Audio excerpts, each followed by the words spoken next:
Many of us find ourselves confused when we have to deal with our mobile phone contracts and bills, and we are stunned to discover that we are locked in a contract that we can't break or change. The rapid expansion of downloading from the internet, from films and music to software, has revealed the confusion reigning in national legislations, which are often contradictory across the European Union. In a final vote today, the European Parliament adopted a directive which covers all forms of electronic communications and strengthens users' rights and consumer privacy protection. This will clarify the situation and make our lives easier. EPP-ED Group member Malcolm Harbour is Parliament's rapporteur, and he explains to Yanis Zographos how we are going to benefit from the new legislation. Well, users are going to have more rights to information before they sign a contract for communications, and also as a user. Already they have rights to comparative price information. We've strengthened those.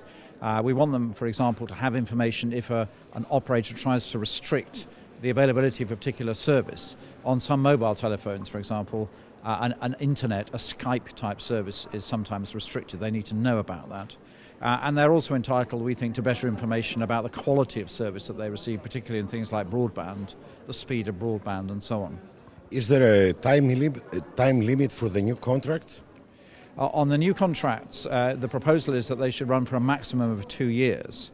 In many countries, the consumer organisations feel that if a contract is longer than 2 years, it's an unnecessary restriction on consumers. It doesn't really enable them to shop around for better deals elsewhere. In the new legislation, I think that there is a provision about the switching mobile telephony companies, but keeping the same number. Is that feasible, or is something new about that? Well, there's always been a provision for number portability, because it's very important if you want to switch suppliers, you do so easily. Now, that was in the original proposal, but we think many operators have not behaved properly in allowing consumers to switch their numbers quickly, easily, and with minimal or no cost. So we've strengthened those provisions again to say that all operators must allow you to switch your number within 1 working day. The second part of the directive refers to consumers' privacy protection. It clarifies all issues related to copyright and intellectual property, the responsibilities of the user and national authorities. Malcolm Harbour makes it clear that users are not going to be banned from the internet if caught downloading illegal copyright material.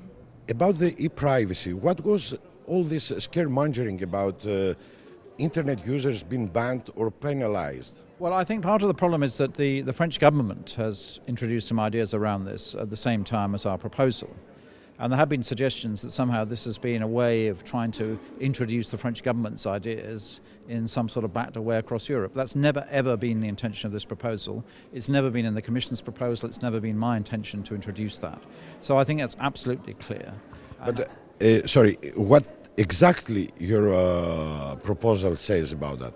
Well, my proposal doesn't say anything about enforcement. That's the important thing. What it does say is that users are entitled, we believe, to have public service information, public interest information, sent to them by their service provider about problems they may encounter on using the internet.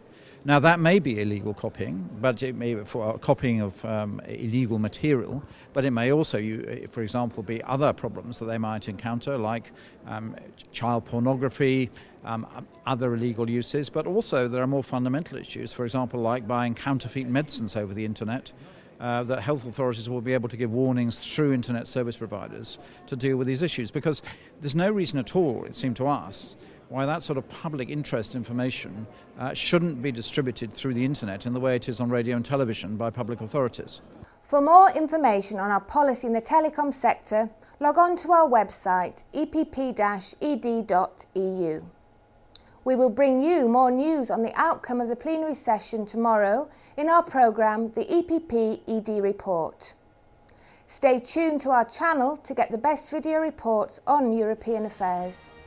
See you tomorrow.